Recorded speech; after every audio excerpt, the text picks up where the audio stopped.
Hello बच्चों, स्वागत है आपका हमारे YouTube channel UP board Hindi 2022 में। बच्चों, हम आप लोगों को यानी कि सामान्य और साहित्यिक हिंदी दोनों के लिए यह है अशोक के फूल, जो आपके पहले सामान्य हिंदी में अध्याय 3 में था। अशोक के फूल, जिसे डॉक्टर हजारी प्रसाद द्विवेदी ने लिखा है। आपका जो रॉबर्ट नर्सिंग होम में था उसको हटा दिया गया है, तो इसलिए अध्याय 2 आपका अशोक के फूल हो गया है। तो हम आप लोगों को आज अशोक के फूल के बारे में बताएंगे, जिसे लेखक ने बड़े ही मार्मिक ढंग से लिखा है। और इनका देखिए, हजारी प्रसाद द्विवेदी जी का जीवन परिचय भी हम आपको बताएंगे। सबसे पहले आप लोग इसका सारांश पढ़ लीजिए। अभी देखिए, अभी हम आपको व्याख्या सहित नहीं पढ़ा रहे हैं, सिर्फ पाठ का सारांश बता रहे हैं। सारांश पढ़ने से आपको क्या फ़ायदा होगा? सारांश पढ़ने से आपको वैसे तो पूरी कहानी समझ में आ जाएगी, लेकिन व्याख्या पढ़ना भी उतना ही ज़रूरी है। ठीक है, तो सबसे पहले आप लोग सारांश पढ़ लीजिए इसका। मान लीजिए कि यह किस तरह का निबंध है। आचार्य हजारी प्रसाद द्विवेदी द्वारा लिखित अशोक के फूल एक श्रेष्ठ ललित निबंध है। ध्यान रखिएगा, इसको पेपर में लिखना भी है, जो आपका वो पूछा जाता है संदर्भ, उसमें आपको ललित निबंध लिखना है। इस निबंध में द्विवेदी जी ने अशोक के फूल के सामाजिक, धार्मिक, साहित्यिक एवं ऐतिहासिक महत्व का वर्णन किया है। साथ ही इन्होंने अपनी बहुमूल्य सांस्कृतिक धरोहर की लोगों द्वारा उपेक्षा करने की ओर भी संकेत किया है। अशोक का फूल सांस्कृतिक धरोहर है। पुराने लोगों में अशोक के फूल की पूजा की जाती थी, तो इसलिए यह सांस्कृतिक धरोहर है। पहले इसका बहुत अशोक के फूल को देखकर लेखक का उदास होना। तो इसमें क्या है? अशोक के वृक्ष पर खिले लाल रंग के फूलों को देखकर लेखक का मन उदास हो जाता है। वह अपनी उदासी का कारण स्पष्ट करते हुए कहता है कि वह इसलिए दुखी नहीं है कि अशोक के फूल इतने सुंदर हैं या उनकी सुंदरता से उसे ईर्ष्या हो रही है, और न ही वह उसकी कमियों की ओर इशारा करते हुए उसे अभागा बताकर तथा सहानुभूति दिखाकर स्वयं को उससे सुंदर सर्वगुण संपन्न बताकर अपने मन को सुखी बना रहा है। यहाँ देखिए, लेखक कहता है अशोक के वृक्ष पर लाल रंग के फूल खिले होते हैं ना। अशोक के फूल दो प्रकार के होते हैं, एक पे सफ़ेद रंग का फूल खिलता है और एक पर लाल रंग के फूल खिलते हैं। तो देखिए, अशोक के फूल, वह लेखक जाते हुए अशोक के वृक्ष पर खिले हुए लाल रंग के फूलों को देखकर उनका मन खुद ब खुद उदास हो जाता है। वह अपनी उदासी का कारण स्पष्ट करते हुए कहते हैं, वह अपनी उदासी का कारण बता रहे हैं कि वह इसलिए दुखी नहीं हैं कि अशोक के फूल बहुत सुंदर हैं। अशोक के फूल बहुत सुंदर हैं, इसके लिए लेखक दुखी नहीं है, या उनकी सुंदरता से उसे कोई जलन हो रही है, ऐसा भी नहीं है। और न ही वह उसकी कमियों के तरफ इशारा करके उसे अभागा ही बता रहा है, तथा सहानुभूति दिखाकर स्वयं को, वह अशोक के फूल के लिए कोई वो नहीं, कि स्वयं को ही सर्वगुण संपन्न बताकर अपने मन को सुखी बना रहा है। उसके दुख का कारण यह है कि जिस अशोक के फूल का वर्णन करके कालिदास ने उसे अत्यधिक सम्मान का अधिकारी बनाया था। कालिदास की कृतियों में अशोक के फूल का वर्णन किया गया है। अशोक को भारतीय रस साधना के पिछले हजारों वर्षों के साहित्य में भुला दिया गया। उत्तर भारतीय साहित्यकारों का अशोक के प्रति यह अपमानपूर्ण व्यवहार किसी भी दृष्टि से उचित नहीं है। वह अशोक के उससे सुंदर सर्वगुण संपन्न बताकर अपने मन को सुखी बना रहा है, लेकिन उसके दुख का कारण यह है कि अशोक के फूल का वर्णन करके कालिदास ने उसे अत्यधिक सम्मान का अधिकारी बनाया था। पहले कालिदास ने जो अशोक के फूल का वर्णन किया था, उसमें वह अशोक के फूल को अत्यधिक सम्मान का अधिकारी बना था। उसी अशोक को भारतीय इस साधना के लिए पिछले हजारों वर्षों के साहित्य में उसे भुला दिया गया है। भारतीय साहित्यकारों का अशोक के प्रति यह अपमानपूर्ण व्यवहार किसी भी दृष्टि से उचित नहीं है। लेखक बता रहा है कि उत्तर भारतीय साहित्यकारों का यानी कि इस समय जो भारतीय साहित्यकार हैं, निबंधकार हैं, अशोक के प्रति यह अपमानपूर्ण व्यवहार उचित नहीं है। उसके बाद देखिए, दूसरे हेडिंग में लेखक ने क्या कहा है। भारतीय संस्कृति विश्व की अनेक संस्कृतियों का मिश्रण है। भारतीय संस्कृति विश्व की अनेक संस्कृतियों का मिश्रण है। लेखक ने भारत को विचित्र देश माना है, क्योंकि यहाँ की संस्कृति विश्व की अनेक संस्कृतियों का मिश्रण है। कहने का यहाँ पर अर्थ क्या है, देखिए, लेखक ने भारत को विचित्र देश माना है। किस लिए विचित्र देश माना? क्योंकि यहाँ की संस्कृति अनेक संस्कृतियों का मिश्रण है। यानी कि भारत में समय समय पर अनेक जातियां, असुर, आर्य, शक, हूण, नाग, गंधर्व आदि आई और यहीं पर बस गईं। भारत में देखिए बहुत सारे लोग आते हैं, यहीं पर बस जाते हैं, और उसके बाद ये जातियां हर प्रकार के यहीं रहकर वापस चली गईं और अपनी संस्कृति का गहरा प्रभाव भारतीय संस्कृति पर छोड़ गईं। यानी कि वह जो भी असुर, आर्य, शक, हूण, नाग, गंधर्व आदि यहाँ पर आई और बस गई, यहाँ पर मतलब रहने लगी। उसके बाद ये जातियाँ यहाँ पर रह कर ही वो तो वापस चली गईं, लेकिन अपनी जो संस्कृति का गहरा प्रभाव था वह भारतीयों पर छोड़ गई, भारतीय संस्कृति पर छोड़ गई। देखिए, भारतीय लोग बहुत जल्दी ही किसी भी संस्कृति को मानते हैं और किसी भी त्योहार को अच्छे से मनाते हैं। इन सभी का भारतीय संस्कृति के विकास एवं समृद्धि में उल्लेखनीय योगदान है। आज समूचे विश्व में हिंदू रीति नीति के नाम से जो भारतीय संस्कृति प्रसिद्ध है, वह वास्तव में आर्यों एवं यहाँ रहने वाली अनेक दूसरी जातियों का मिला जुला रूप है। इसमें विभिन्न जातियों की संस्कृति का मिश्रण रूप दृष्टिगोचर है। यानी कि इसमें भारतीय जो आज समूचे विश्व में, यानी कि पूरे विश्व में हिंदू रीति नीति के नाम से जो भारतीय संस्कृति प्रसिद्ध है, वह वास्तव में यानी कि रियली में आर्यों एवं यहाँ रहने वाले अनेक दूसरी जातियों के जितना भी यहाँ पे संस्कृति है, यानी कि जो भी पर्व त्योहार संस्कृतियाँ मनाई जाती हैं, वह रियली में यानी कि सत्यता में अनेक दूसरी जातियों का जो यहाँ पर आई थी, आर्य, असुर, शक, हूण, नाग, गंधर्व, उनका मिला जुला रूप है। इसमें सभी भारत की संस्कृति नहीं है, इसमें अनेक जातियों की संस्कृति मिली जुली है। इसमें विभिन्न जातियों की संस्कृति का मिश्रित रूप देखने को मिलता है। हेडिंग जो दी हुई है, सामंती सभ्यता एवं परिष्कृत रुचि का प्रतीक अशोक। सामंती सभ्यता एवं परिष्कृत रुचि का प्रतीक है। भारतीय परंपरा में अशोक के फूल दो प्रकार के होते हैं, श्वेत एवं लाल। श्वेत पुष्प तांत्रिक क्रियाओं की सिद्धि के लिए उपयोगी है, जबकि लाल पुष्प सर्व स्मृति वर्धक माना जाता है। परंपरा में अशोक का फूल दो प्रकार का होता है, एक श्वेत होता है, हमने बताया ना अभी कि एक सफेद होता है, एक लाल होता है। श्वेत पुष्प किस काम में आता है, यानी सफेद फूल जो है वह किस काम के लिए प्रयोग किया जाता है, सिद्धि के लिए, तांत्रिक क्रियाओं की सिद्धि के लिए उपयोगी है, जबकि लाल फूल स्मृति वर्धक है।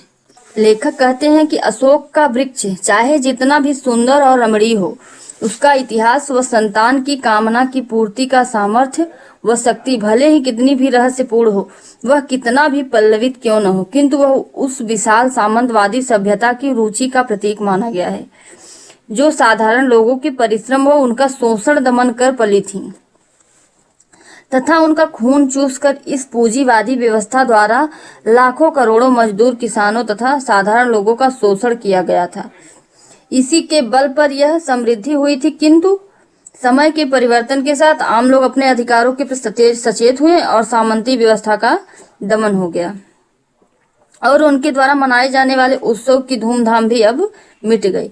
अब संतान की इच्छा रखने वाली स्त्रियों को अशोक व गंधर्वों की कृपा की आवश्यकता नहीं रह गई थी। अब उन्हें अपनी कामना की पूर्ति हेतु शक्तिशाली देवताओं का वरदान मिलने लगा था।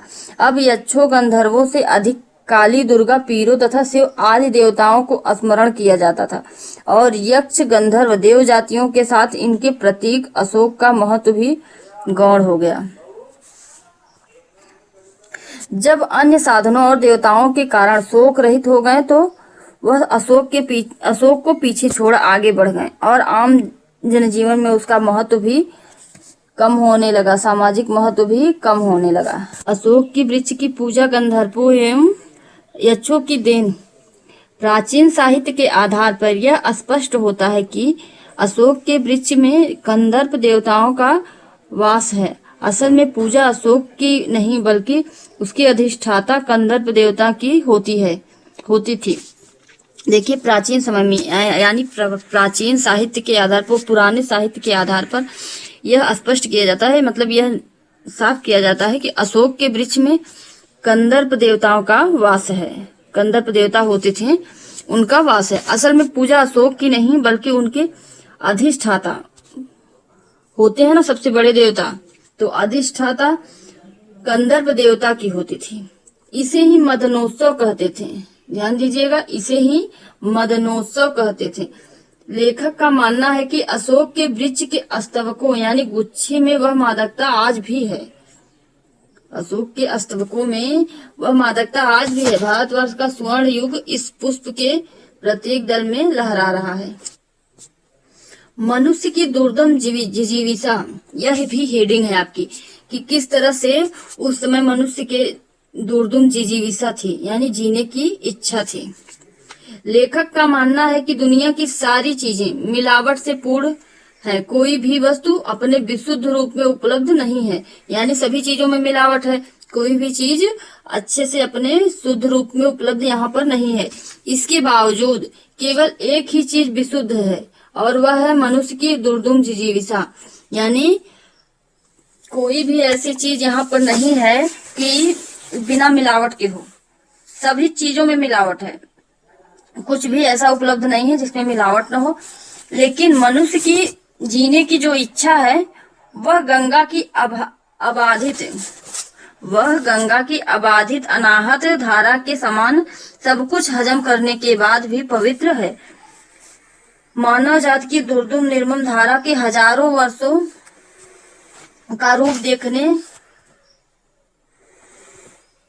का रूप देखने से स्पष्ट हो जाता है कि मनुष्य की जीवन शक्ति बड़ी ही निर्मम है। लेखक ने इसमें मनुष्य की जीवन शक्ति को स्पष्ट करते हुए कहा है कि मनुष्य जाति की विकास करते जाने के मार्ग को देखने से यह स्पष्ट होता है कि मनुष्य के जीने की इच्छा बड़ी ही कठोर तथा ममताहीन है। मनुष्य जीवन जीने एवं अपने अस्तित्व की रक्षा करने में अत्यंत ही कठोर व्यवहार को अपनाता है। वह स्वयं को बचाने के लिए किसी भी अनैतिक एवं क्रूर कार्य को करने से नहीं हिचकिचाता। हजारों वर्षों पूर्व से लेकर अब तक न जाने कितनी जातियों एवं संस्कृतियों की मार्मिक परंपराओं, रीतियों, नीतियों, विश्वासों एवं उत्सव व्रतों आदि को समाप्त करती हुई यह आज भी उसी स्थिति में पहुंची है। देखिए, इसमें ज्यादा व्याख्या नहीं बताएंगे हम आप लोगों को, क्योंकि व्याख्या भी पढ़ाना है। आप लोग सिर्फ मोटा मोटी, जिसे कहते हैं ना मोटा मोटी, यानी कि सारांश, सभी पाठ का पूरा आपको एक निचोड़ में, छोटे में आपको सारांश दे दिया गया है। सभ्यता और संस्कृति वृथा मोहों को रोदती चली आ रही हैं। न जाने कितने धर्माचारों, विश्वासों, उत्सवों और व्रतों को धोती बहाती हुई यह जीवन धारा आगे बढ़ी है। लेखक कहता है कि आज जिस संस्कृति को हम बहुमूल्य मान रहे हैं वह हमेशा ऐसी ही नहीं बनी रहेगी। संसार का नियम रहा है कि समय के साथ साथ सब कुछ बदलता रहता है, परिवर्तन होता रहता है। लेखक कहता है, उसके कहने का अर्थ यह है कि जिस संस्कृति को हम आज बहुमूल्य मान रहे हैं और निभाते चल रहे हैं वह हमेशा ऐसी ही नहीं बनी रहेगी। संसार का नियम रहा है कि समय के साथ सब कुछ बदलता रहता है, परिवर्तन होता रहता है। आज जो वस्तु अथवा परंपरा है वह कल अवश्य परिवर्तित होगी और तब एक भिन्न रूप में हमारे सामने उपस्थित होगी, एक अलग रूप में हमारे सामने उपस्थित होगी। यही बात संस्कृति पर भी लागू होती है। किसी समय सम्राट सामंतों ने जिस संस्कृति को जन्म दिया था वह अत्यंत मनमोहक और व्यक्ति को अपनी ओर आकर्षित कर देने वाली थी, पर समय के साथ साथ एक दिन वह समाप्त हो गई। इसके पश्चात कहने का अर्थ यह है कि देखिए, पहले भी राजा महाराजा लोग थे, वो अपनी संस्कृति बनाए हुए थे, अपने नियम बनाए हुए थे, लेकिन आज समय परिवर्तित हो गया है। आज जो भी यहाँ पर है वो अपने नियम बनाए हुए हैं, सब कुछ बदल गया है। तो इस तरह से लेखक कहना चाहता है कि समय के साथ साथ एक दिन वह समाप्त हो जाती हैं। धर्म के आचारों ने जिस ज्ञान और वैराग्य को बहुमूल्य समझा उसे समाज में प्रतिष्ठित भी किया, परंतु उसका अस्तित्व भी धीरे धीरे समाप्त हो गया। मध्य युग में मुस्लिम शासकों के अनुकरण पर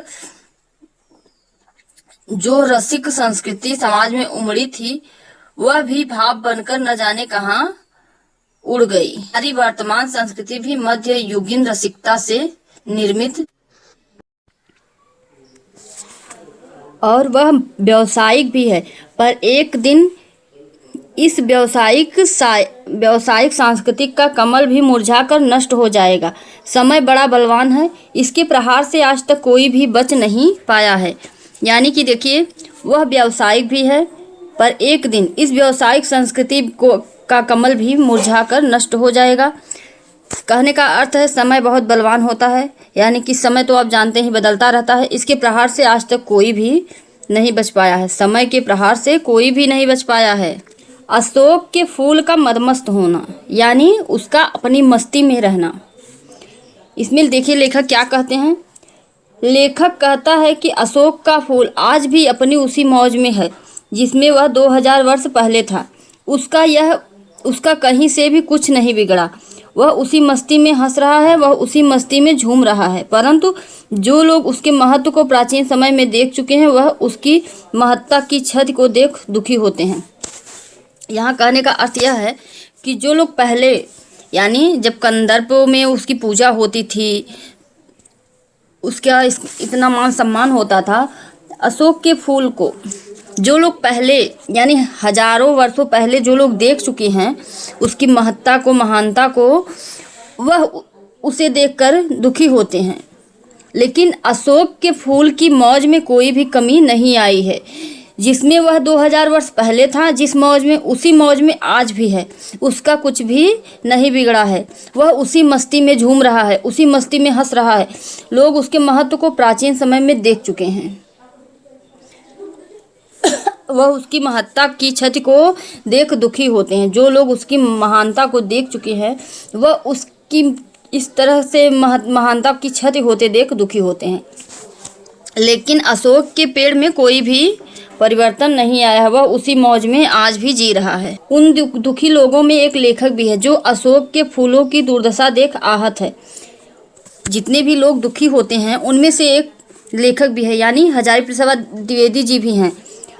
अंततः लेखक कहता है कि अशोक आज भी ज्यों का त्यों है, अपने अस्तित्व को लिए अपनी मस्ती में झूम रहा है। मनुष्य उसे देख अपनी मनोवृत्तियों के अनुसार उससे आनंदित हो सकता है तथा दुखी भी। जैसे कालिदास और मैंने अपनी मनोवृत्तियों के चलते उसमें रस का अनुभव किया। उस समय बदलता है और हमें उसके अनुसार अपने मनोभाव को संचालित करते रहना चाहिए, न कि उस परिवर्तन को देखकर दुखी होना चाहिए। लेखक कहते हैं जो अशोक की फूलों की दुर्दशा देख आहत है, उन दुखी लोगों में एक मैं भी हूँ। अंततः लेखक यही कहता है कि अशोक आज भी ज्यों का त्यों है, माने जैसे वह 2000 वर्ष पहले था। आज भी अशोक का फूल उसी मस्ती में है। उसका अस्तित्व अपनी मस्ती में ही झूम रहा है, उसे कोई फर्क नहीं पड़ा है। मनुष्य उसे अपनी मनोवृत्तियों के अनुसार उससे आनंदित हो सकता है तथा दुखी भी। यानी कि अशोक का पेड़ उसी भांति है। मनुष्य का हृदय उसे देखकर चाहे तो आनंदित हो जाए और या फिर दुखी हो जाए। तो जो हजारों वर्षों पहले उसे देख चुका है वह दुखी होता है उसकी इस तरह से। अब देखिए, अशोक के पेड़ की कहीं भी पूजा भी तो नहीं की जाती है। पहले अशोक के पेड़ की बहुत महानता थी। उसके बाद जैसे लेखक कहते हैं, जैसे कालिदास और मैंने अपनी मनोवृत्तियों, यानी अपने मन के अंदर से चलते उसमें रस का अनुभव किया, यानी मन के अंदर से उसमें रस का अनुभव किया, महसूस किया उसे। समय बदलता है और हमें उसके अनुसार अपने मनोभाव को संचालित करते रहना चाहिए, न कि उसमें उस परिवर्तन को देखकर दुखी होना चाहिए। आज जो वर्तमान है वह कल भूतकाल में परिवर्तित होगा। आज जिस वस्तु को अपनाया गया है, कहने का अर्थ यह है कि हमें उसके अनुसार मनोभाव को संचालित करते रहना चाहिए। यानी कि जो आज जिस वस्तु को अपनाया गया है कल वह त्याग दी जाएगी, नष्ट हो जाएगी और फिर सब कुछ नवीन हो जाएगा। देखिए बच्चों, इसका सारांश खत्म हो गया। अशोक के फूल का सारांश हमने बताया अभी इसका गद्यांश पढ़ना पूरा बाकी है। इसमें 8 गद्यांश हैं जो हम आप लोगों को पूरा व्याख्या सहित अच्छे से बता देंगे, ताकि आप लोग जो भी प्रश्न पूछा जाए और चाहे जहाँ से आपका गद्यांश पूछा जाए आप लोग आराम से कर सके। तो सारांश भी समझ लीजिए इस वीडियो में है, अगली वीडियो में हम इसका गद्यांश भी दे देंगे। बहुत जल्दी आप लोगों का सिलेबस ख़त्म कर दिया जाएगा। उसके बाद आप लोगों को इम्पोर्टेंट क्वेश्चन और मॉडल पेपर ये सब आपको दिया जाएगा।